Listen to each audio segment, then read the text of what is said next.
You know what is kind of funny? Like when I did this, and this could probably just stay in the skiff because it might be funny, but when I kind of laid out that Europe thesis of like where I think the geopolitical winds are going, that was actually one of the things when I like wrote out my notes for that, where I was sitting here, I was like, I feel like we're finally at a time where we can say this.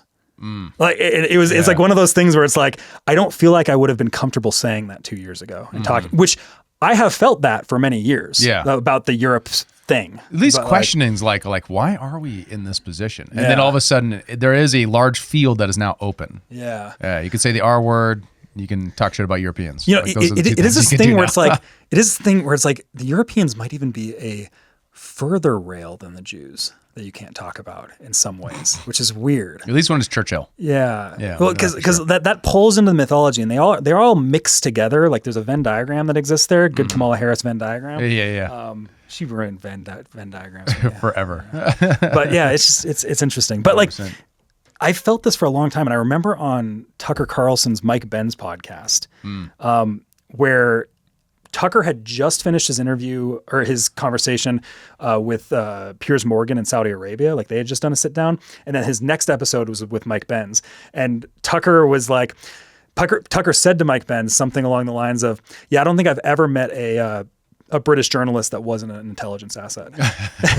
And it was like, well, he's clearly talking about Piers Morgan, right? Which is interesting too. Piers Morgan I feel like Piers Morgan's show is now the Overton window, where it's like this is all of the allowable opinion within the current dialogue. And it's like, it goes all the way where the libertarian dialogue is Scott Horton and Dave Smith, they're reoccurring guests, which is awesome. It's great to see. Yeah. But then you have like all these people over here, and like he is the one that has shaped the internet, the internet dialogue. The internet Overton window shaped by because he brings on all God help us. He brings in all the internet people. He's the only person that's transitioned over to like doing the traditional news thing with like the panel discussions into the internet. Yeah. Like he's the only person that's in it, and his show's actually really good. That. Yeah. Like that's the thing about it. But you're like, I mean, when it's not terrible, it's really good. Yeah. it oscillates between. It has the God, what am I doing with my life? It has the shouting matches and things like that. But like, it's like a very good hour long, gets some interesting dialogue going. Yeah. Sometimes the dialogue is very what you're used to on those, like they have 12 panelists on the screen thing, but like, it's like actually pretty good. Yeah. I just wish they were 2 hours. That's the thing that bothers me is like, if it's easy to argue like that for an hour, but 2 hours is very difficult. I want to see some marathon arguments here. And then hopefully you'll be able to, at some point, maybe after the 1 hour mark, get past the yelling at each other and personal insults and actually get to actually doing some substance. Yeah. Because they do get there sometimes, but man, killer. Anyways. Well, welcome to the Skiff. This is a secure containment information facility, our members only program. You will get one look at this and then we'll disappear into our catalog of members only content. Because this one's probably this will probably be a public one. Yeah. It's got to be. And a lot of reason doing it is because we had one on the Douglas Murray event. We had one on Douglas Murray, went really well, had some really great views and comments and stuff like that. So don't forget to comment below. Let us know what you think. Like, subscribe. And if you got this one chance, so you better be a member if you don't get through the whole thing, because there's going to be a lot of good content here. And if you don't want it to disappear on you, you got to become a member. So yeah, we get crazy, and like the skiffs that never reach public light, we get a little crazy in sometimes. Also you can get the spice. There's a lot of things where we have to sit there as like, is that one ever going to go public? I don't think so. I don't think so.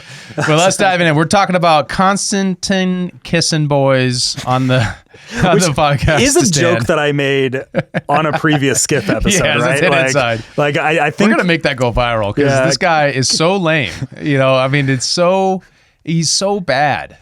Well, so it's interesting to me because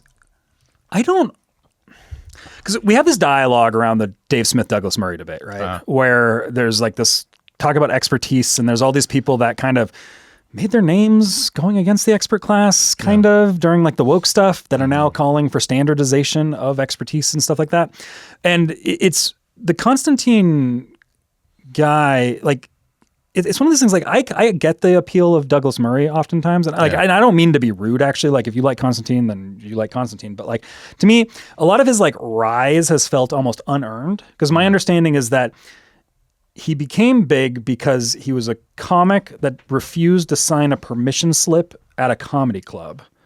permission slip. Yeah, it was kind of like this thing where you can't, in order to perform at this comedy club, you have to, you can't make racist jokes, you can't make sexist jokes. Oh, really? So it was like this woke thing. Oh, wow, okay. And that's where, so like him and his buddy Francis, I forget his name, they kind of became popularized because of that. Right. In like 2018, 2019 timeframe. Okay. And then they started this podcast called Trigonometry, right? And trigger, and stuff.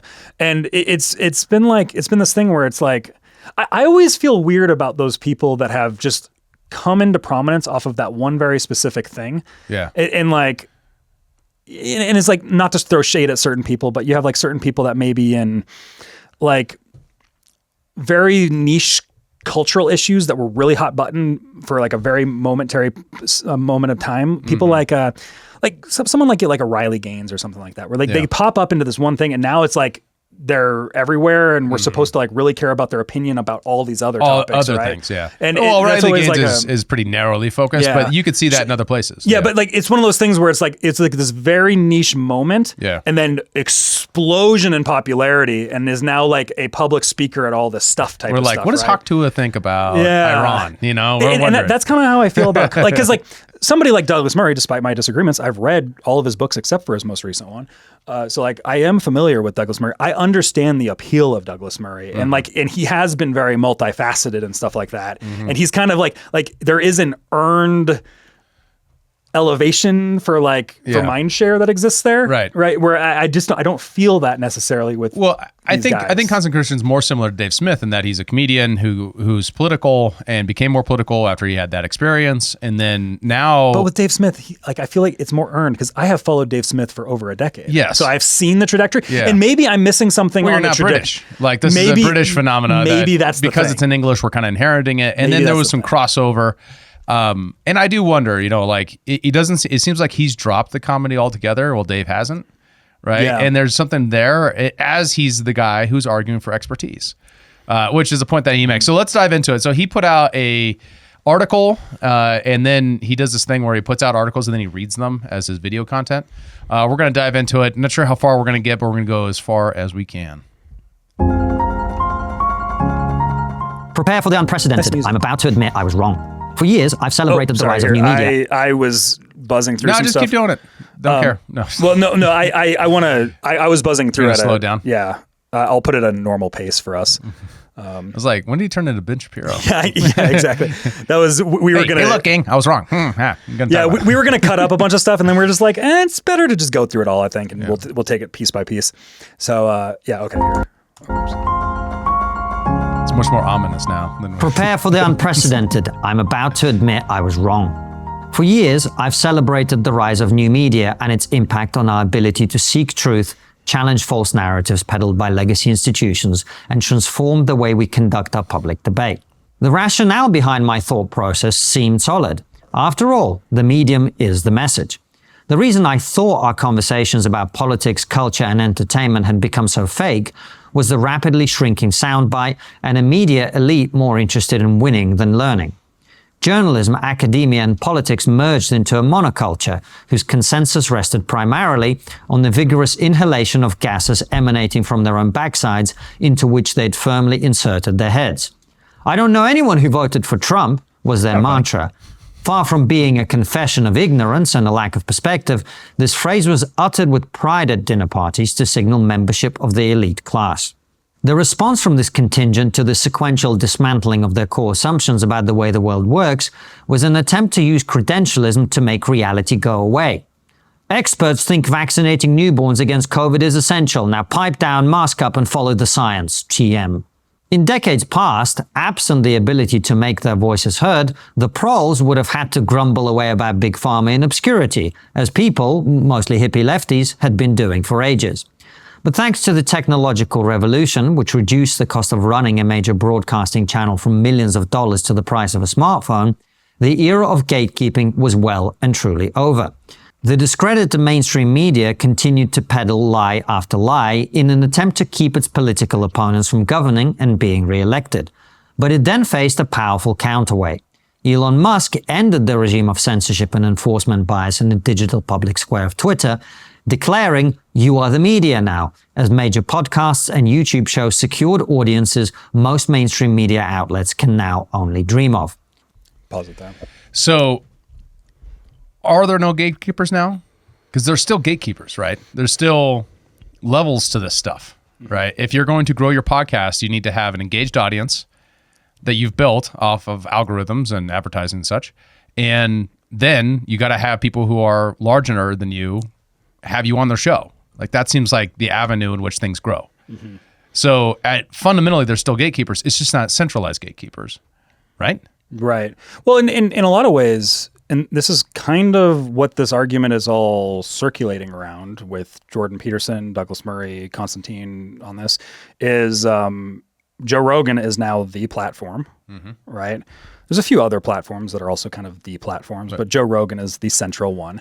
And so a lot of the conversation is around him. What's his responsibility? To make sure he doesn't platform somebody. What is your responsibility? Who has an audience of which 4% are psychopaths. Yeah. Right. Well, there's also a dynamic here too that's really interesting too, because a lot of these guys, they're talking about, like the Jordan Peterson example in particular comes to mind, where Jordan Peterson's talking about like Nick Fuentes.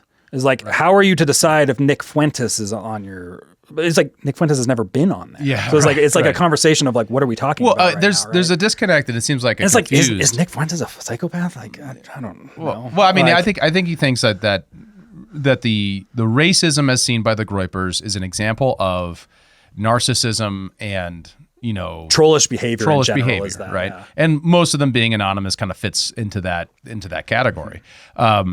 You can make that case, but the question is like, but what are we talking about? What we're talking about is Dave Smith versus Douglas Murray. Yeah. Two of which are people, I mean, if you're going to fit, jumps onto bandwagons and then champions them for narcissistic purposes and personal profit motive is not Dave Smith. He's been doing the same damn thing for 15 years now. Yeah, like I've been following Dave Smith since he had no audience at all. Like over a decade I followed him. It was back before Robbie was ever on his show, like back when Mike Brancatelli was his co-host. Like I've followed the trajectory of Dave Smith for a long time. He was my go-to podcast every single episode. Like he did 2 a week, and that was my current events podcast for many years. And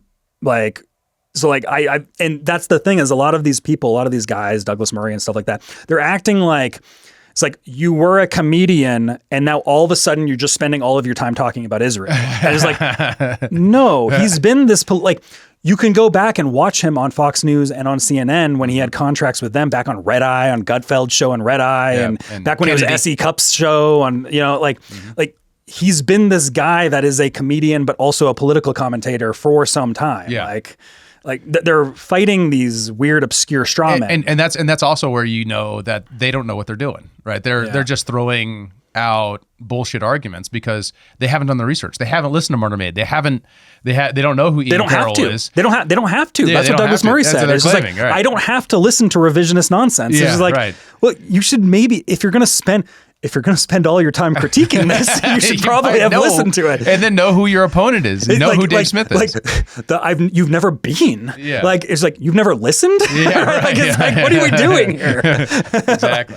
But yeah. Anyways, his diagnosis of the mainstream press is accurate here. Yeah, I agree with kind of the assessment here of what's been going on. The question is where this is going to go is wait for the but. Well, and he framed this whole thing up saying, I was wrong. Yeah. So he's like laying out, this was my attitude about all this stuff, but now we have to have some standards or whatever.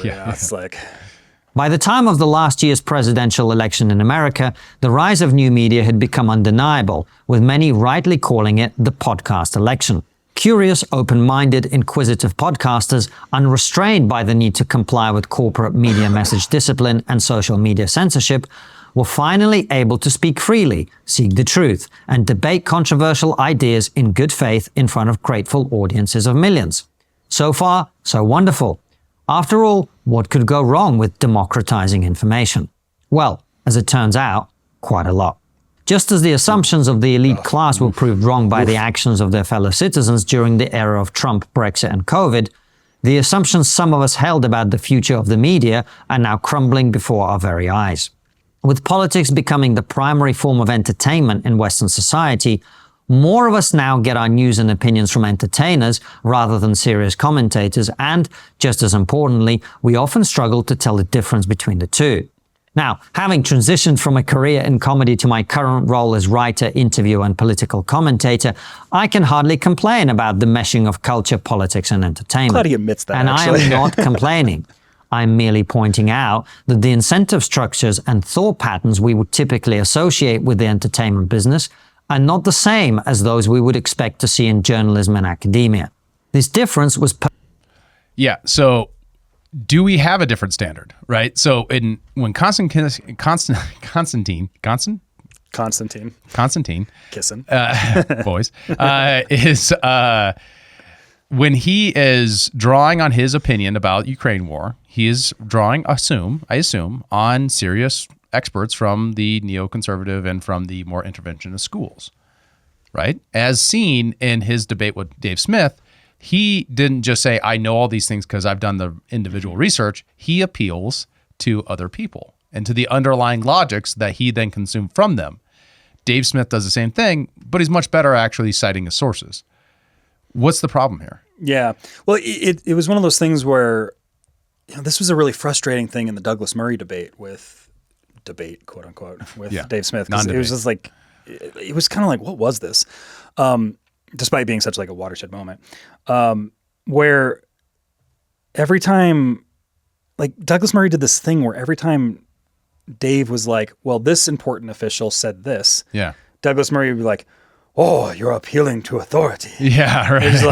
It's like, well, if we're having a conversation about what people were doing at this time period to be able to contextualize the conversation, like he wasn't using, like that was the problem, was like Douglas never had any actual arguments. Like if you're going to be arguing and saying, well, this Dave Smith guy and all the people that are kind of spouting off the same ideas are getting all these things wrong, like you should address the things that are going wrong. Demonstrate your expertise. That's your the thing that I'm missing. Yeah. It was actually, I was listening to Robert Murphy's podcast, and him and his co-host were talking about this, whereas like Robert Murphy was talking about is like, like I'm more in the Dave Smith camp because libertarian and all this stuff. But I was actually really looking forward to this because I followed Douglas Murray for a long time. And I was like, I want somebody to challenge Dave because I think that would be really interesting. And I can kind of like piece some ideas together and think about like, oh, what are the solutions to this here? And then you watch the Joe Rogan thing and you're just like,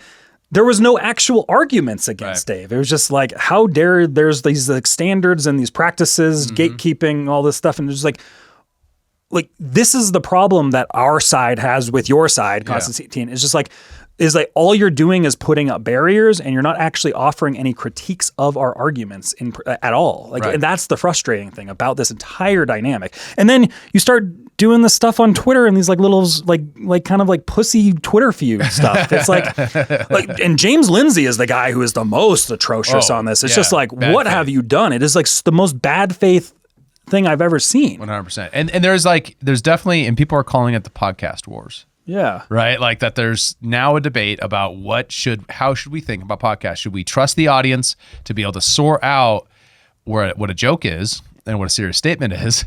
Do they have the capacity to understand this is a perspective that I'm drawing on other people from, and I will try to cite when I can, but sometimes I'm going to be like, this is what I think. And that's going to be based upon something. In fact, all your academics and your professors and all your experts in the field, of which Douglas isn't one, but they are all doing the same thing. Mm-hmm. They are all reading books and talking about it with other people, making interpretations of it too. Like there are events that happened, and then there's interpretations around that. And even more important, that value judgments. Yep. Value judgments about what's important, about whose standard really counts, about all these other things. So, and especially when talking about foreign policy, especially when talking about government policy, what really counts is the value judgment. Right? You get into the facts, you debate the facts, and then you come up with a value judgment. And it's the difference in value judgment that leads people into different camps. It's not and then the facts are just buttressing for that, of helping you understand what's going on for that case. And then should the people who are listening, are they qualified to judge your value judgments? Of course they are, because that's the one thing we all can do. is say, I like that case or I don't like that case. They share the same values I do or they don't share the same values I do. Right. And that's where we're actually should be arguing at, not at this level of, well, are you, all of this argumentation that they're bringing to the front that really just straw mans the opposition and then tries to claim that they don't know what they're talking about. Well, and it's this thing too where the straw man, because the Darryl Cooper straw man is the thing that's constantly brought up in this, and it's where you're just like, okay, there's some propaganda going on here, there's some bad faith argumentation there, but it's just like, if you watch the Tucker Carlson interview and you're coming away with him saying that like Hitler did nothing wrong or something, like you are operating in bad faith. Like the exact argument that he was making was there's an argument to be made that Churchill did things that made the war worse than it would have been. It's like it could have been like the war could have been kind of staved off and not as terrible. It could have been just a Poland thing. Like it could have just been in that realm. And there's a conversation to be had there, especially for like the future of us preventing another major catastrophes in the past. Now he laced it with I rib my buddy Jocko about this because they have this Anglo-Saxon and I'm being hyperbolic. Yeah, right. And so like, and if you're leaving out I'm being hyperbolic sometimes about this, like if you're leaving that part out of the context, like you are operating in bad faith, or you're so stuck in this like religious mythology that you're in that you can't have an actual adult conversation about this, right? Exactly. Keep it going. Perfectly illustrated in the recent debate between journalist and author Douglas Murray and comedian and podcaster Dave Smith on the Joe Rogan Experience, the world's biggest podcast. Officially, the full 3-hour discussion was mostly about the wars in Gaza and Ukraine, with Smith being in the so-called anti-war camp and Murray being a supporter of both Israel's campaign to eliminate Hamas and Ukraine's struggle to retain its sovereignty and independence. Not a so-called These conflicts and both men's positions have been debated endlessly. That part of the discussion. Actually, speaking of that, it was also like in Douglas Murray's article about Dave Smith and the aftermath, he said Dave Smith, who claims Jewish ancestry. What does that even mean? That's what that was the way that he framed Dave Smith, like that he might not actually be Jewish. You look at Dave Smith, you're like, if his name was Jewy McJewface, you would be like, oh, okay, like what are we doing? What are we doing here? No, but like that was one of those things where it's like, I can't be bothered to know anything about my debate opposition. Blah, blah, blah, blah, blah, blah. Who claims Jewish ancestry? What's he doing? So-called anti-war? Consistently anti-war. Oh, that's all you got to say. Like, don't be a coward. Just frame your opposition. Man. Discussion is less relevant here. The much more interesting fault lines were exposed on the fringes of the debate. The conversation began with a discussion of Rogan's decision to host Darryl Cooper, a man described by Tucker Carlson as America's most important popular historian. Cooper himself has the self-awareness not to own the label of historian, instead describing himself as a storyteller. His latest work is a series whose aim is to show World War II from the perspective of the Germans. To those who have studied World War II extensively, like Murray, Cooper's comments on Tucker Carlson's show and his podcast with Joe Rogan are obvious and frankly boringly familiar Nazi apologia. Is Douglas Murray an expert on World War II? He has a literary degree. Which is often used for storytelling. Yeah. Douglas Murray is a storyteller. He's a professional storyteller. Yeah, he went to Ukraine and said, if we just keep giving them weapons, they're going to win this war, right? He got that story wrong, a lot wrong. So what bothers me here is Darryl Cooper is extremely public about the amount of work and effort he puts into designing a podcast series on an issue that he's interested in. And he does more than I think almost anybody in the legacy press does on researching any topic. Right. He does more than many people who are commentators on those topics. From my personal experience of knowing people in the press, knowing podcasters and seeing what he posts, that seems clear to me. When you consume his content, you'll quickly find, this guy is drawing from lots of sources. He disagrees with some. He's doing a thing. That doesn't mean he isn't a voice worth listening to. Well, him and Dan Carlin are doing the same thing, is that they're taking history and they're offering a story and an interpretation of it, which I think is really what history is. Like that's what historians. That's all historians are. Is that they're offering like interpretations of things? Because like that's kind of what you have to do. Because there's value judgments built into the process, right? Even if you're doing original historical research, you're still evaluating, okay, this person was self-interested, not self-interested. This is an objective thing. This guy has interests that this is counter to, so it's probably more reliable. These are all things you're doing when you're doing original historical research, even as an expert in the field doing the core work. There's a lot of interpretations to be made of Julius Caesar, right? Yeah. Like you can interpret all the events that happened around Julius Caesar in a whole lot of different ways, right? Like, and people are going to be arguing about that, quite a bit. But the problem is, this is much more recent history. Well, right? and note too here, what we're discussing is Darryl Cooper talking about a product he hasn't put out yet. We're talking about him just being asked the question, "Hey, you got this coming out," and him just kind of talking around some of these topics. And at no point is he saying, "I am a fan of the school of." Well, what's the name? The historian that he's bringing up, the Holocaust denier or whatever, or minimalist or whatever it is. Those positions, he didn't say that he supports. In fact, what he's about, I'm pretty sure, what's going to happen here, let me predict. Yeah, I saw this days ago, so I can't remember exactly what happened. But he's going to do a character assassination on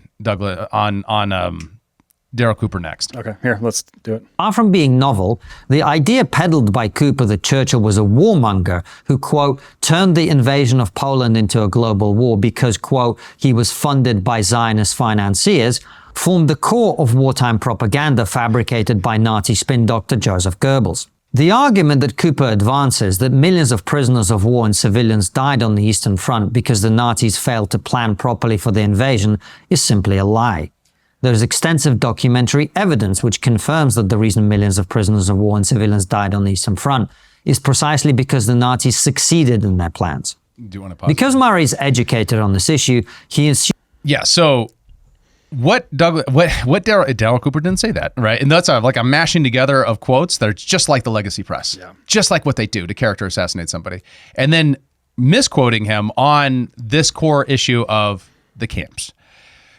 His case, and this is the case that you would make if you were to try to pull people back from anti-Semitism, which is that the historical evidence does have parts that indicate that they were struggling to actually plan for how they're going to feed everybody in these camps after they put them in the camps.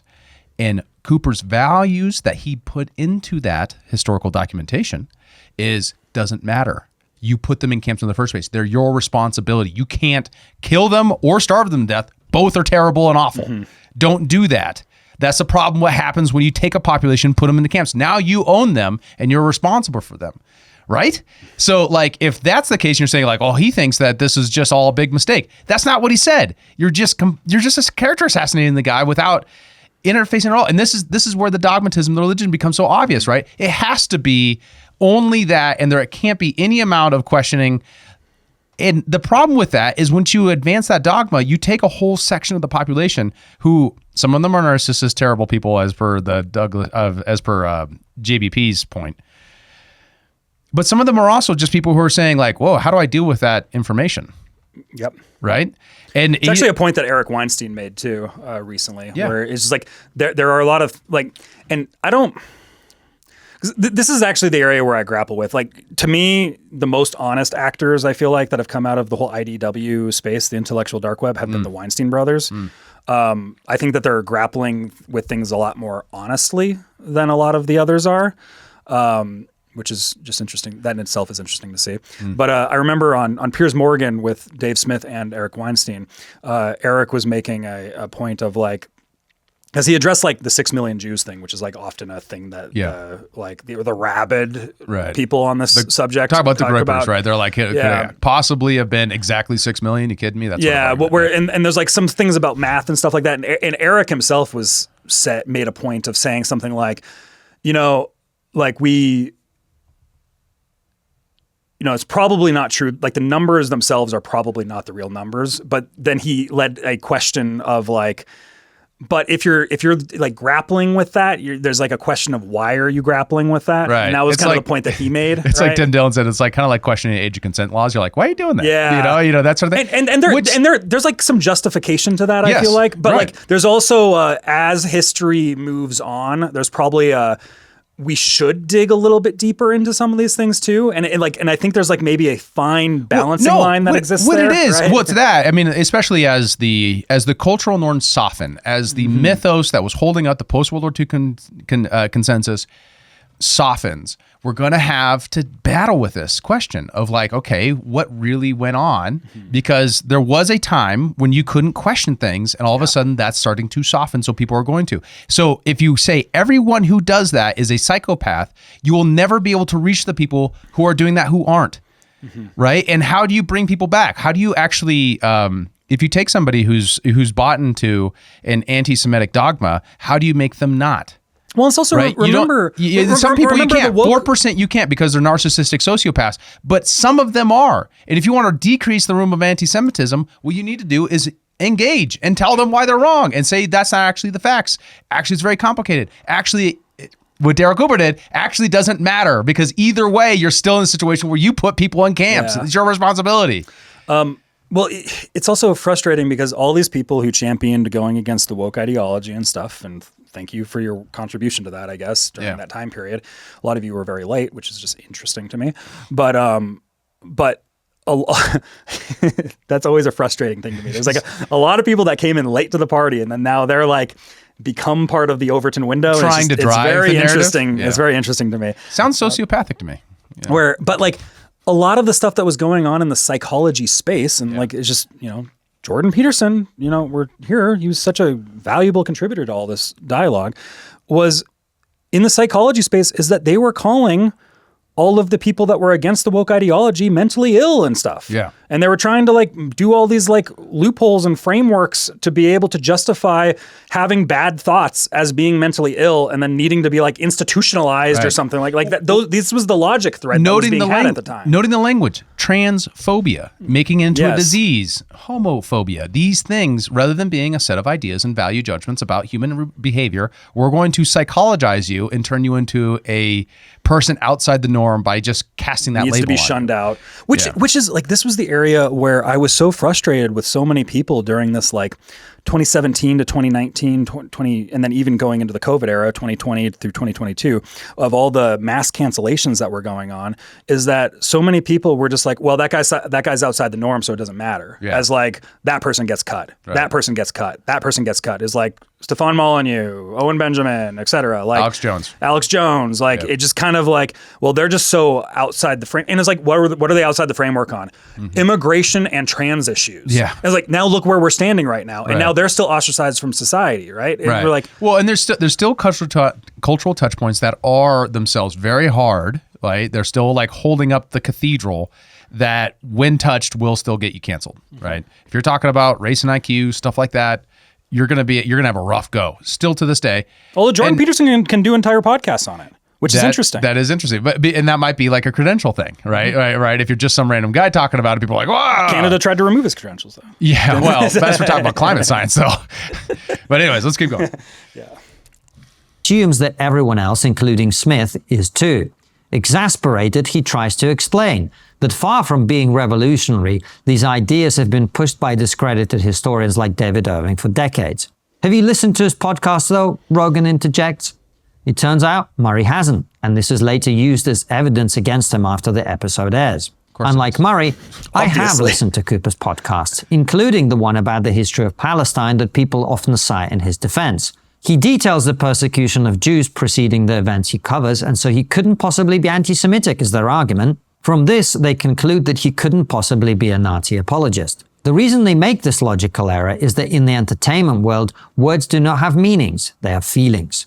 And thanks to the woke left's misuse of the word Nazi for the last decade, in Podcastistan, the term is not a descriptive label, but a vague, meaningless insult used to cancel people. Unlike his opponents, Murray clearly understands that the term Nazi apologist has a defined meaning. And the fact that most Nazi apologists are anti-Semitic does not mean you have to be anti-Semitic to fit the description. The Grok definition of a Nazi apologist is someone who defends, justifies, and minimizes the actions, ideology, or atrocities committed by the Nazi regime, often by excusing Nazi policies or promoting revisionist narratives that distort historical facts. Well, that's the key question, is distorting historical facts. Like, are the things that you're advancing actual history facts, or are they pure value interpretations on top of facts? And are you disagreeing with those value interpretations? Now, there is a set of people who exist in the world who are actively trying to undermine the narrative on World War II, because they start with their anti-Semitism and then they look for ways in which to poke holes into the narrative. There are also people, of which I suspect Pat Buchanan was one of them, who look at the historical narrative, feel repulsed by, of course, all of the cultural programming that go into this with regular human beings, and then find and interpret things about the consequences of these actions that they place value judgments on. And those people are not the same as the first group of people, right? And if you can't distinguish between them, then you can't ever convince the people who are otherwise neutral actors, who are just open, who just aren't dogmatic about this, that your side is the right side until you engage with them. So like this whole, we shouldn't have to because these were debunked 20 years ago. It's like, no, actually you have to, because there's a whole new generation up right now. Like, engage. Don't be a coward. It's that simple. So if they're wrong, prove it.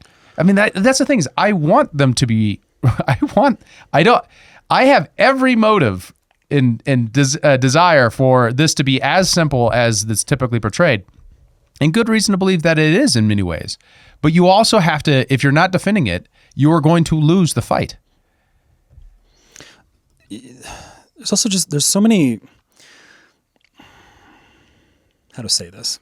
There's so many things around the linguistic word games of how things have adjusted over the last several decades because of the post-World War II era and all the propaganda that's come around with, where it's like the actual anti-Semitism, like Semitism, what is it being Semitic? Like, what is a Semitic? Right. And like, that's not just Jew, that's also Arab and Phoenician, and like that whole region is considered Semitic. Right. So like, like the word itself doesn't even really, and how it's properly supposed to be used, doesn't really have that power. And this is also another one of those things that like the wokesters always did, is that they kind of like abused these terms and tried to over-encompass. And this is why, like, I remember like a decade ago or 8 years ago or so, I remember getting into an argument with a conservative legislator at one point about this exact thing of like anti-Semitism to conservatives is exactly what like racism and transphobia and all this stuff is to liberals. Like I was saying that these are the woke conservatives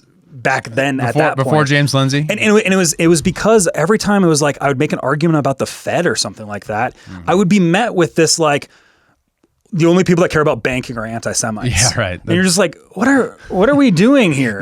Because like a bunch of Jews are in banking positions. It's just like, no, I'm trying to make like an actual argument about monetary policy. And this was the same thing that happened in the Dave Smith-Douglas Murray debate, where Dave Smith is just trying to quote Wolfowitz, and then all of a sudden, or he just invoked the term neocon, and Douglas Murray is like the N-word. Oh no! Speaking of, like, you wrote a book called Neocons and Why We Need Them. Like, But like, and then it was like Wolfowitz is like, the only people who bring up Wolfowitz are people who they find wolves are scary, and Itz is a Jewish name, so it's fuel and it waters fertile ground for the anti-Semites. And you're just like, dude, we're trying to have a dialogue here, and you're just muddying it with all this stuff. Like, there's no real contribution that you're making besides like these invoking this this emotional verbiage that is like so deified with religion. He makes it seem like Paul Wolfowitz was just like some random Jew in the room. He never even made it that high. He was like the deputy director. What are we talking about? And all the positions that we're currently debating right now in the Trump administration, why they're so critical. He was in those positions at critical times at the turn of the He's Iraq part of war. The dialogue and the advisory roles, and he's quoting him. So it's not like, even if he was low level, but he said something or did something that was very impactful, that doesn't matter. It's literally on him. It's important to know what types of conversations were happening at the time. Like, we just covered the whole trade war stuff, and I'm giving out like, these are the arguments being made by all of the people around, and we should listen to the people around so that we actually know, so that we don't have to just talk shit on the internet. We can actually know what the plans are. Right. And it's like, this is what's being like, we should know what the people were saying at that time. Is that crazy? Yeah. You're like, right. 100%. It's important to know what's going through people's minds so we can actually make value judgments on what they did, right? Like, yeah, or at least the public statements that they said and the things that those they did. Those are important. Yeah. It's important for the whole big picture of everything. But, well, let's keep going. Since Cooper does precisely this in several appearances on major podcasts, how his series on Palestine would change this reality is clearly as confusing to Murray, who hasn't listened to it, as it is to me. One more thing. Okay, so the whole, like, he's... The argument as it goes is that because he did the Israel-Palestine podcast series, Fear and Loathe in New Jerusalem, he can't be an anti-Semite. And he's trying to say, am I hearing him right? Is he trying to say, well, he still could be? Yeah. Right? Is that what he's saying? Well, he's saying that he's a Nazi apologist? The defenders of Cooper are saying because he said that there were bad things that happened to the Jews, he can't possibly be an anti-Semite because he said both sides of the story. Right. Like that's kind of the argument that he's making. And I don't think that's exactly correct. It's more that's his framing of the Cooper defending. Yeah, I think that it's more like he treated this incredibly contentious issue with such delicacy and rawness of the perspectives and like letting people really see the confrontation of these perspectives that we have confidence that he's done that many times in the past that he will do this in the future. And the prediction is this: Konstantin Kisin, will you make a bet? Is the new series, when it comes out, is it going to apologize for Nazi atrocities, or is it going to directly confront them with, what their justifications were, what the complications were, and then navigate them to the same degree that he did Fear and Loathing in New Jerusalem? Or is he going to go around and just spit off a bunch of Nazi apologetics? Well, and here's the thing is, like, I'm glad, Konstantin, you listened to it, but I just know a lot of these people that are engaging in this debate will not listen to it, and they will have a lot of opinions, aka Douglas Murray, Seth Dillon, all these people that have been going on like Piers Morgan or Joe Rogan and talking about this stuff. Yeah. Like they have all publicly stated that they don't have to watch it to know what it is. And which isn't that just exactly what the woke did? like what are we talking about, James Lindsay, with your woke right now? I don't have to read 12 Rules for Life. I just know it's Nazi propaganda. Yeah. That's what you sound like when you do this. It's like the only people that care about lobsters are Nazi apologists. Like, exactly. like this is what you sound like. Not Konstantin, because like he's saying, I don't know like how deep he actually went in and read it, but listened to it, but he's saying he listened to it. But like a lot of the people around this dialogue, that's where they're at. And he's also playing a game here where he's kind of teasing at that, like as if Douglas Murray was just exasperated, and he's kind of justifying Douglas Murray not listening to it, not doing his core homework if he's going to talk about it. Well, and it's just it's maybe worth giving a little bit of like benefit of the doubt as you're going into like the problem that I would see with Konstantin here is like he's going in with a pre-justified narrative in his head. Yeah. And then he's using this as just like, well, anti-Semites sometimes say that, so like therefore he's kind of doing Nazi apologencia. Yeah. Like you might be watering the ground of it, which is the same thing. And we just had this debate. The debate was, you can say what you want on the internet, and then people can judge for themselves whether or not they agree with it or not. And that's what free speech is. No, we need to have standards. Because this is the wrong person might hear what you're saying and they'll go commit a trans genocide. That's what you sound like. All right. You want schools to be shot up? Exactly. Like it's the same argument. But I mean, bullshittery. With a lot of that stuff, that is a common in a lot of the conservatives that come over to America from Britain tend to often follow those arguments, and they will follow because it's sort of like, do you want like gun control laws or else schools will shoot? Like they'll follow those, like that type of logic is often very pervasive in conservative British people. Like that's just an observation I've noticed. Well, it's an elitist mindset that comes from Europe, and it's repulsive to us. The credentials are repulsive to us, at least young people in America. So that's another reason. I don't understand why this guy's popular. Sorry. Who has? Indeed, one of the main areas of misunderstanding in the discussion is the role of expertise. He doesn't claim to be an expert, is Smith's riposte to Murray's suggestion that Cooper doesn't know what he's talking about. He uses the same defense when Murray questions Smith's own willingness to opine on geopolitics. The central critique of Murray here is that he's arguing from authority, which is what the mainstream media has done for years to gaslight the public about everything from transgenderism to COVID to war. Smith and his supporters argue that the concept of expertise has been so discredited that he, and anyone else for that matter, is entitled to express any view about any issue they want. The audience, they say, can judge these views for themselves. Murray's attempt to dismiss such views on the basis that they don't align with expert opinion is seen as an ineffective argument at best and an attempt at credentialism at worst. There's a sliver of truth to this criticism. Engaging the argument someone is making directly is a much more powerful approach. But to suggest that arguments from authority are entirely invalid is silly. Almost everything you believe is based on an argument from authority. Nobody, these are all straw men. Right? It's like, right? It's like they can't debate Israel-Palestine, so they're just setting up mot after mot after mot after, like, every impediment to get to the actual question of the debate. Yeah. I just want to get to the Bailey, Konstantin. Just let me get to the Bailey. I just want to get there. Let's go there, please, God. Yeah, no, it's just it's all just so and it's interesting to me because we're seeing how the Overton window is forming, and the neocon types are very much becoming more and more on the edge of one side of the foreign policy debate, and we're watching people like Dave Smith become more welcomed as it's the Overton window. Like he's like on the edge and becoming super popular, but like he's even becoming not on the edge anymore, which is interesting in itself. And there's a lot of panic that's being had. And it's just, and I think this is another big deal, is just we're watching there's a reason why all these guys are European. Like, that's all I can say. I get it. That's all I can say. Is like there's a reason all these. Once you see it, you can't unsee it. Like some people are like that with the Jews. I'm like that with the Euros. It's like once you see it, you can't unsee it. Like, they are defending and clinging onto their mythologies as hard as they can because Europe is becoming increasingly like less relevant, and we're just like, and it's like, quick.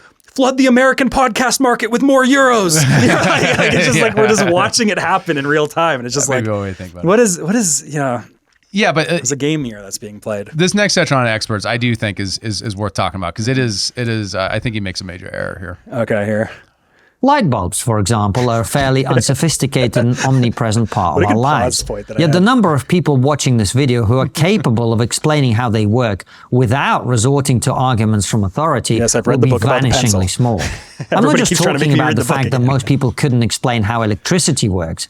I'm talking about the fact that almost everyone who can will only be able to do so by quoting the work of other people rather than experiments and research they themselves have conducted. While Rogan seems to side with Smith in this exchange, it is highly unlikely he would adopt the same approach to his own areas of expertise. When it comes to mixed martial arts, his interview guests are the best of the best. The dazzling array of UFC champions, top MMA coaches, respected trainers, and other experts does not appear to include comedian Dave Smith. There's a popular clip on the Jerry YouTube channel in which Smith breaks down why Vladimir Putin invaded Ukraine. I was unable to find one of him breaking down Brazilian jiu-jitsu moves, despite Smith possessing a similar level of expertise on both subjects. All right. That is such bullshit. Okay, so Joe Rogan talks of jiu-jitsu with literally everybody, right? So like that's dumb.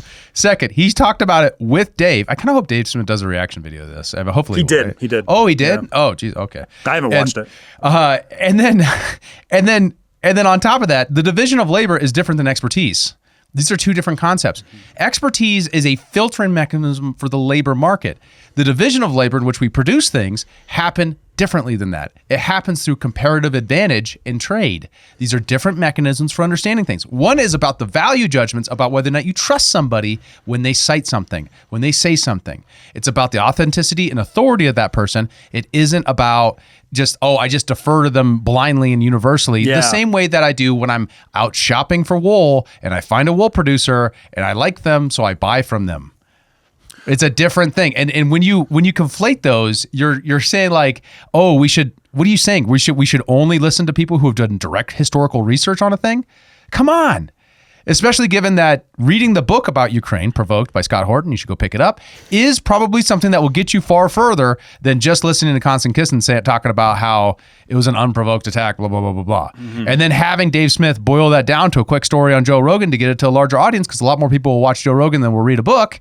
That's a good thing for our social order. And you're opposing that just because he's saying stuff you don't support. Not because he said anything wrong, because you're not defeating anything wrong. In fact, when you debated him, he smashed you on it on Michael Malice's show. So come on.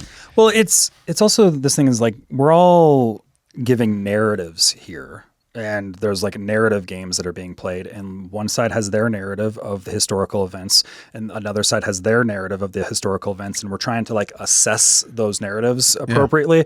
And the thing is, when I look at a lot of these wars that we've been engaging in, whether it be in the Middle East or whether it be Ukraine and stuff like that, the guys who are tending to be more so on the anti-war position, they're giving more context and framing to the underpinnings of how everything came to be.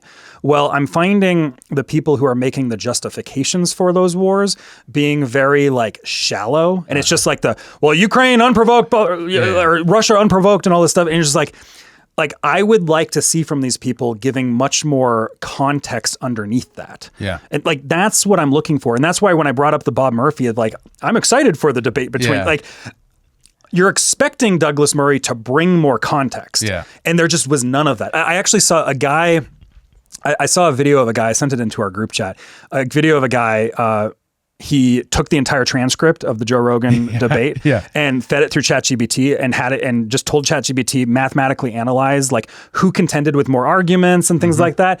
And it was like ChatGPT believed that just objectively speaking, Dave Smith contended with more arguments and directly addressed Douglas Murray's points. Well, typically Douglas Murray just avoided things and shifted topics. And it even made the statement in there that when Dave Smith kind of made a pivot, it was to contextualize and bring things back around to it. Yeah. Where Douglas Murray just like made hard pivots that were much more of avoidances. Yes. And like, that's what I'm looking for in these debates, where it's like, if you guys really want, like, come justify it to us. Like, the onus is kind of on you, because you're the ones that are like, money needs to be spent here. People are dying. Like, people have to die. We got to kill all these babies. I don't care how, like, freaking misfit patriot, dude. And like, I don't care how many babies it takes to die. Like, we saw these. Seems psychopathic. Seems a little psychopathic. Yeah. Maybe a tinge. Was arrested for beating up an elderly man. It's interesting. Okay. Like, maybe some psychopathy going on. I don't know. I'm not a trained expert. Yeah. I'm not like Jordan Peterson. Haven't been there. I've never been. I've never beaten up an elderly man, so I don't know what the context might have been for that.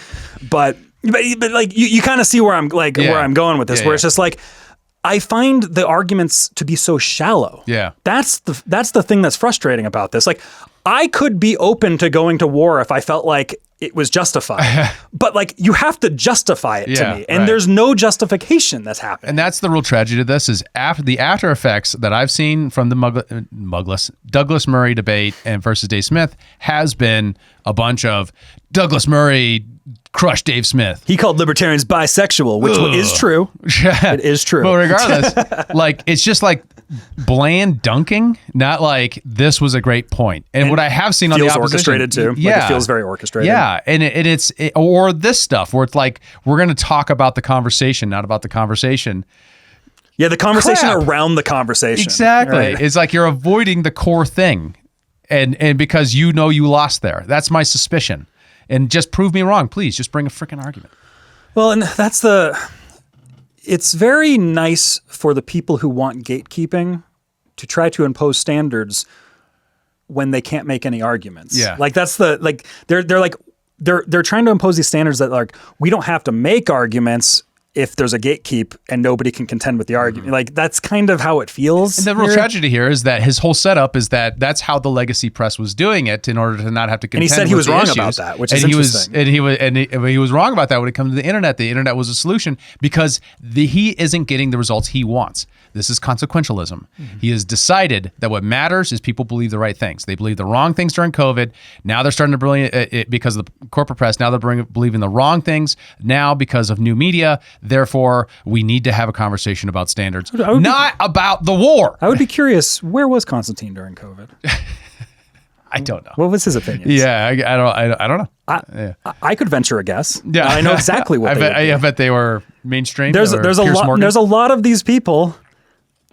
Like, it's just always worth noting. There's a lot of these people that, when it matters, they were very wrong, and then once it stops mattering, all of a sudden they're right. Yeah. Like they shift positions and they just pretend like they were always there. And I would guess, I don't follow Konstantin enough, but I would guess I know where he was in a lot of that. Well, we'll see. Fact check us. Put us in the comments. Probably was, I almost question if he was begging for standards in some way. Like I kind of question. So I wonder. I might ask Grok. He's so useful, and he tried to pull up Grok definitions. I should maybe ask Grok about that. Yeah, let's go a little bit further.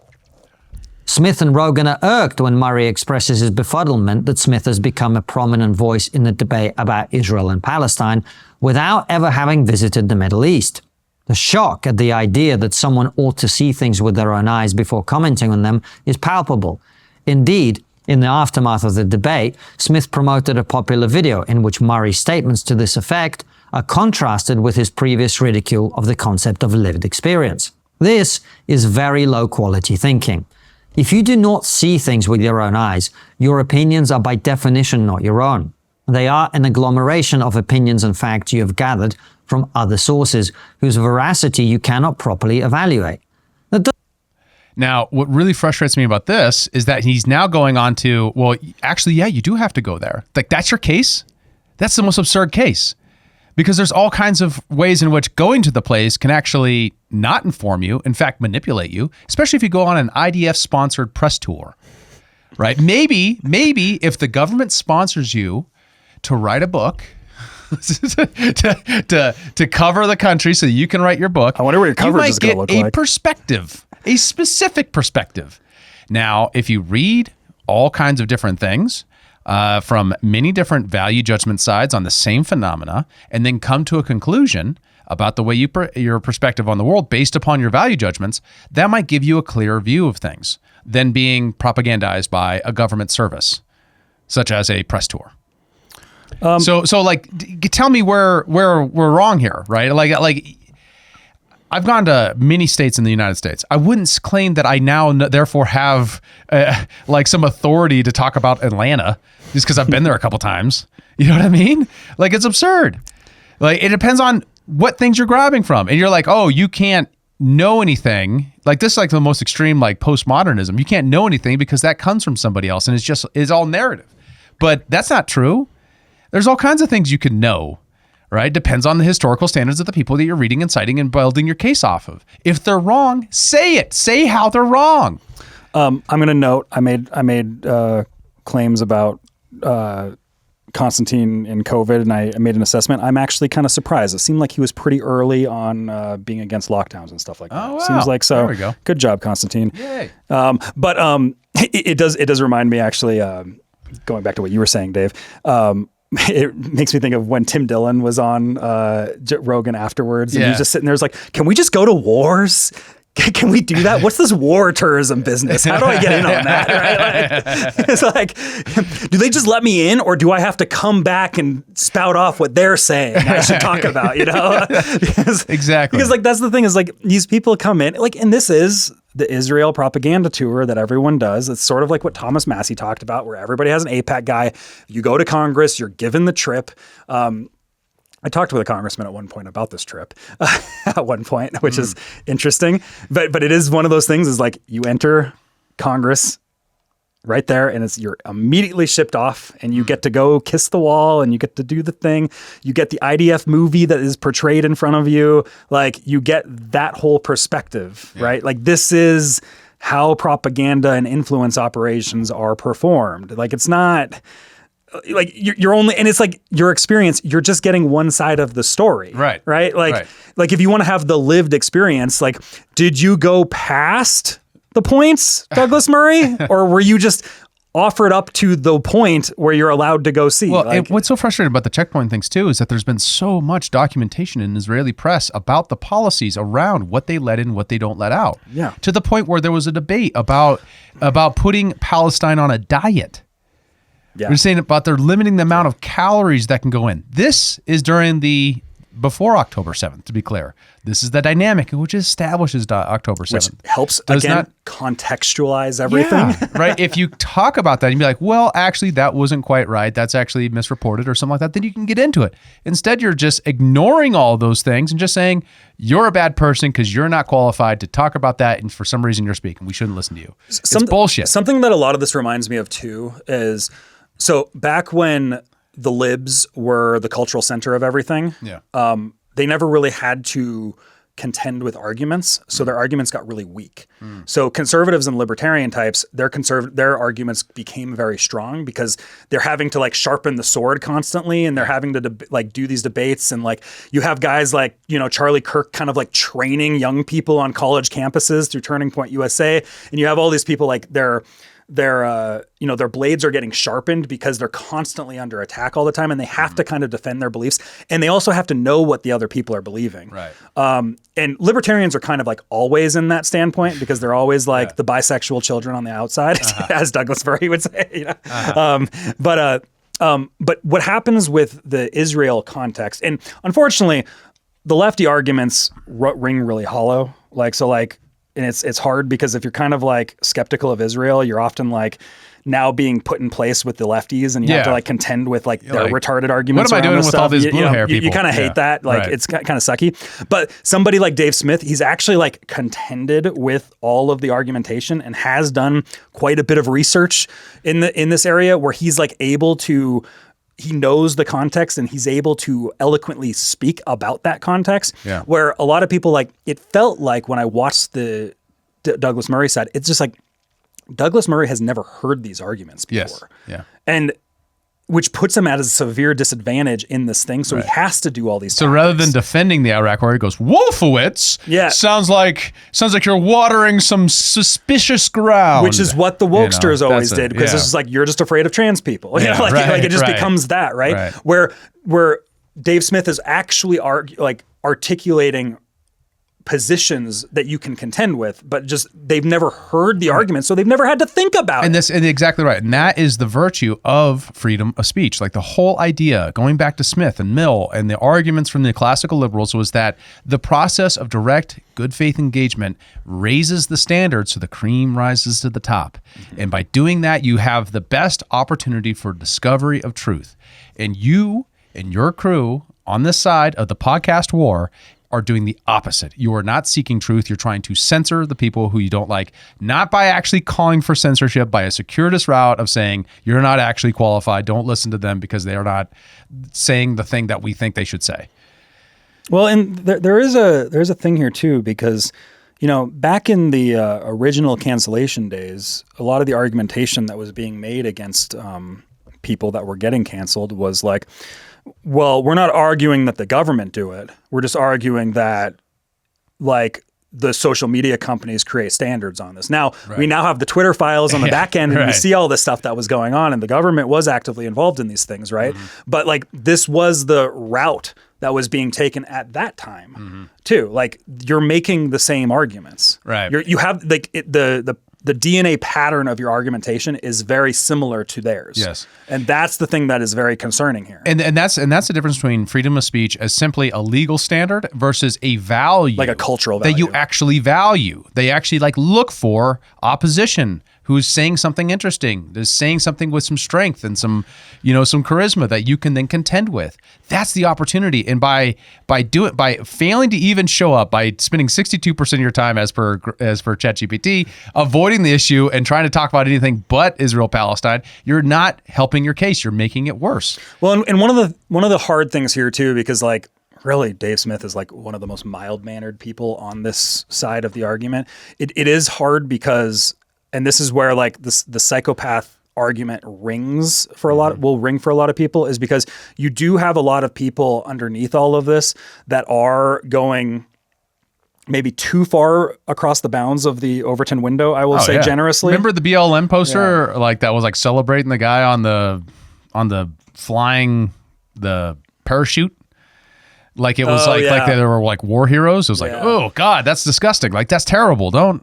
What are you doing? Yeah, it's exactly like you do end up having the people who are like, now on college campuses, like chanting "Death to America" and things like that stuff muddies the water and makes this it way harder. To a point where you're like, it feels, one, it's counterproductive and people are getting mixed up into it. But it's two, is like, you always wonder, is there counterinsurgency type of stuff that's going on with that? It's always a question that has to be had. Well, and also which is similar to like the J6 stuff. Like, was there things that were being made to try to make this into a thing that's more than it was? You know, it's like the same type of stuff that's going on, which then makes it difficult for the Dave Smiths of the world or us or something like that to contend with this, because you're now kind of being looped in with these people over here, because you're having similar arguments, but it's just like, I also don't like those people either, man. Like, so like it's, you know, it's that's just all over this field, and people get over their skis and they say dumb shit. Like, call it out when you see it. You know, but that doesn't mean everyone who disagrees with you on the topic is the same as that person.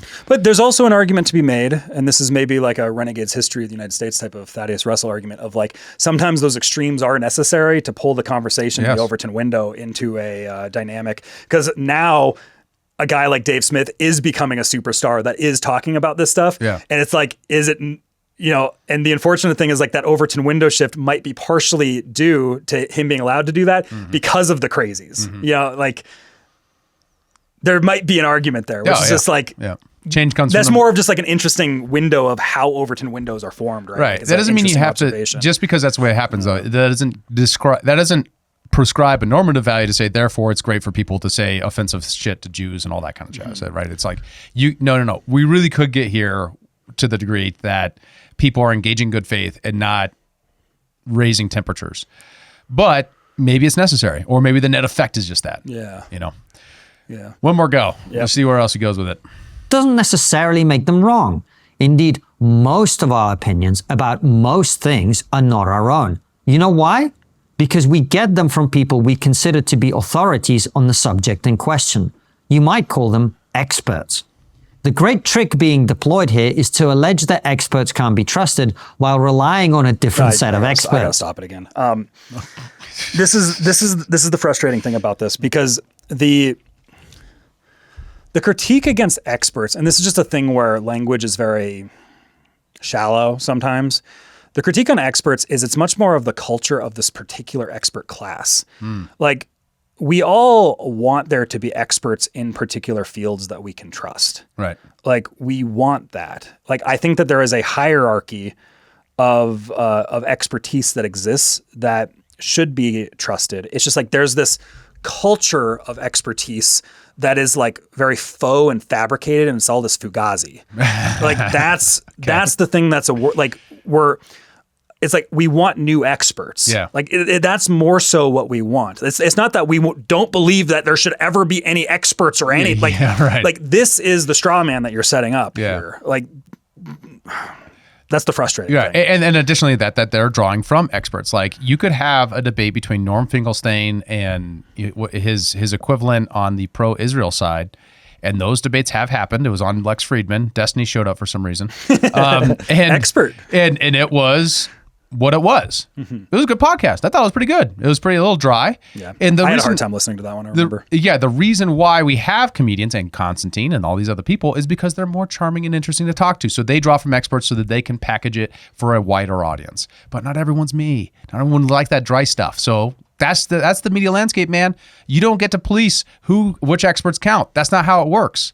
So grow up. Well, there is a thing. Make the argument. There is a line, like a thread that exists often of how ideas come to society. Like the stuff that's more in the think tanky wonkiness, that's not for everyone, and it requires certain people and cultural figures often to expand upon that and make it more digestible for the average person. Right. And that, to me, is the role that Dave Smith plays. It's the role that Constantine plays. Yes. Right? Like you're playing the same role here.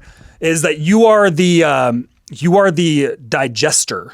You're the one that makes things more digestible for the average person. And some people are much better at that than others. And those people are there's a hierarchy in those roles. And that's why I think we're seeing people like Dave Smith rise to the occasion on this, is because he's become very good at that for the people that he kind of represents. Like, he has a constituency, you could say. Yes. Right? Yes. Okay. Well, final. Wait, whoops. got frustrated. On Ukraine, the non-expert Smith is using the ideas of people he considers experts, like John Mearsheimer and Jeffrey Sachs. On World War II, the non-expert Cooper deploys the arguments of people he considers experts, like David Irving, and so on and so forth. All opinions are valid and should be given a hearing, scream the people whose entire media diet is made up of people who only push the narrative they prefer. This is where Smith obtains the arguments he makes about countries he's never visited, from other people. And the arguments are then judged not on whether they're true, something Smith does not have the ability to assess, but on whether they sound true. This is why he routinely makes basic cognitive errors of the kind I described the last time he and I sparred over my viral Israel video. As for experience, the woke concept of lived experience... I got another part of the internet dialogue around this that's been so frustrating to me is the people with the Israeli flags in their bios all being like, the only reason Dave Smith is tweeting about it is because he's doing damage control in the aftermath. And then you have Douglas Murray have an entire article in the New York Post in the aftermath because that's more of his venue for talking about these things.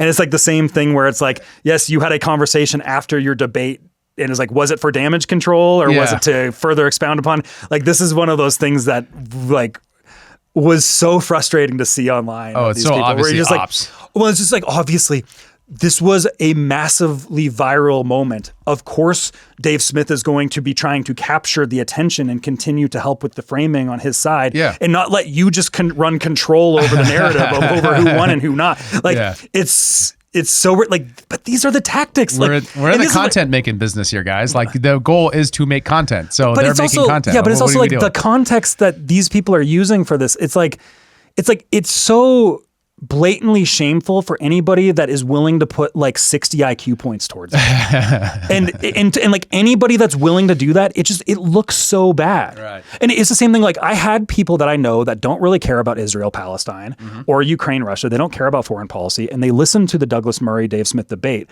and they don't really have ties to either of them. And I had people tell me that Douglas just seemed bad. Like, it's just like he was off-putting throughout the entire thing. And like, that's really, when it comes down to it, it's like, I don't really necessarily think that Dave Smith won the debate.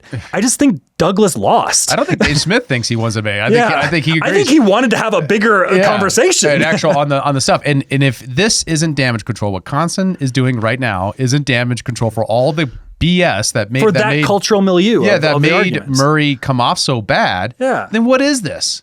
Right? Especially in the meantime, he has to, do all the little tricks and all the little straw men that he has to pull together to actually make this video. Yeah, like, I found the debate to be incredibly like boring. Like, I didn't enjoy it. I had to take multiple pauses to it because it's I can't deal with this right now. I felt the opposite. I just loved it. It was like it was just like watching the opposition just run off the field over and over and over again. It was like, to me, it was like, I know that this is an incredibly important moment, just culturally speaking, and I have to watch it. Like, there's like a duty as somebody who's in an upstart podcast and stuff like that. There's a duty where I have to watch it, but like, it was hard for me to get through. Oh man, I was just so rooting for Team Devs. Like, oh, he gave up again. Nice. Like every time that happened, I was just like, nice. Well, nice, and when we spent for the first 40 minutes of doing this like lecture campaign thing, like that was one of those areas where, and it's also just in the aftermath of this whole thing, and we'll maybe kind of end on these thoughts because we don't have to get through the entire video, but like in the aftermath of all this stuff of like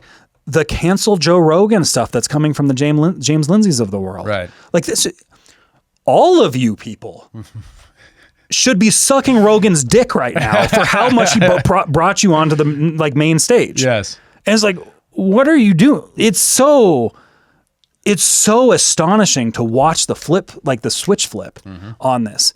It's like, you owe this man so much, and now you're like in this like cancel campaign. You have to standardize your thing, your content.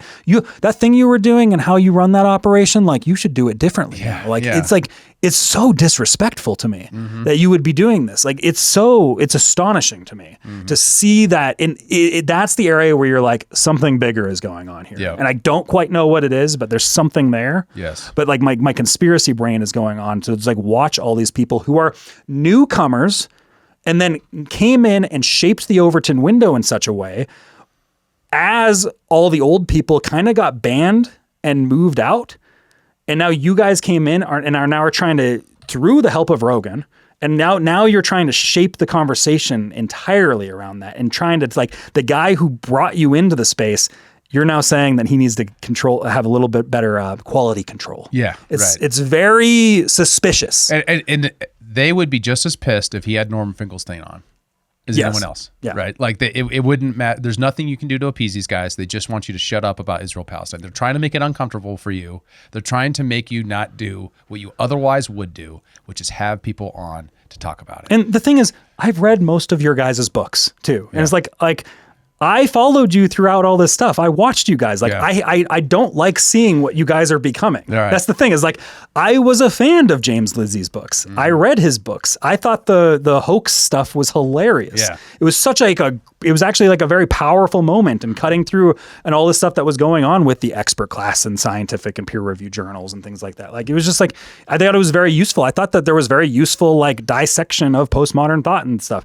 Like, the Jordan Peterson phenomenon. I loved the Jordan Peterson phenomenon in those earliest days. It's like his Genesis lectures, all these things but like, what you guys are doing is now something else. And you're like straying beyond your bounds. That's the other area where it's like, you're straying beyond what your normal position was and what made everybody like you guys. And that's what has everybody kind of irked here. Yeah, well, and especially because it is so self-damaging. And you're kind of like, what's the motive? Yeah. Right? I mean, if they were doing this and they were factually wrong, it would be a different thing, right? They engaged with the facts and they got something wrong, or they did it and then they just lost.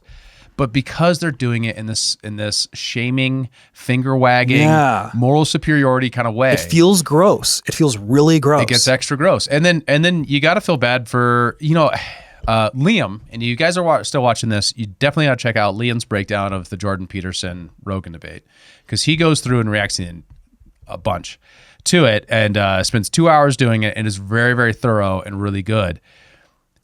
I think he agrees with me.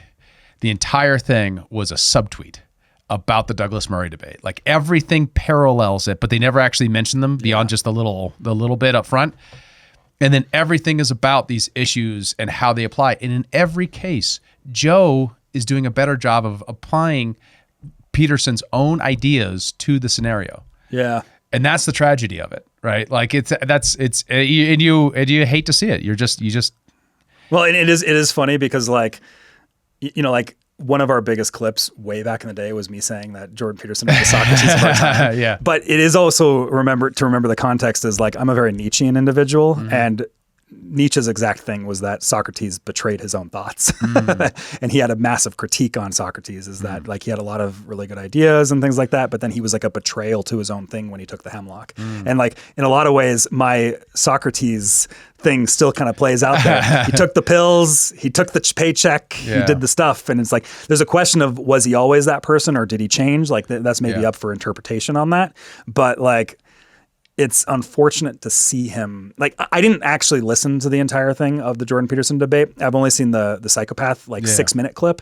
I tried to listen to it, and it's just like, I have a hard time listening to Peterson anymore. Like, he feels so broken to me, and I don't like that energy. Like, there's a broken energy about him that is very hard for me to watch for some reason. Like, it's just like, not like he was in the past. Like, I thought that he was very like life affirming and full of life before, and now he just feels like broken, and it feels very strange. It's a different vibe. I don't know. I mean, overall, there was some really insightful stuff to that, but it was a real bummer. We talked about it on the podcast this last Tuesday. Yeah. Well, anyways, we'll call that skiff there. Yeah. Bunch of ranting. Konstantin Kisin boys. So, imagine Constantine watches this and he's just like, I don't kiss boys. Yeah. Why do these guys keep accusing me of being gay? Well, it's just your name, buddy. We're just I can't remember. It was a SCIF episode where there was something that was like said in a thing that we were. It was a Joe joke. I remember Joe. No, it was me. I was the one that did it. Where I was like, no, kissing boys. Yeah. But it was like, you couldn't get his name right, and there was like the way that when we pause frame, like we paused the thing, and like the way he was staring at his co-host or something, that it was like, it was very. I can't remember exactly what happened, but anyways, that'll be our SCIF episode. Peace. Join the Discord. Go like, subscribe, do all the things. Catch you later. All right.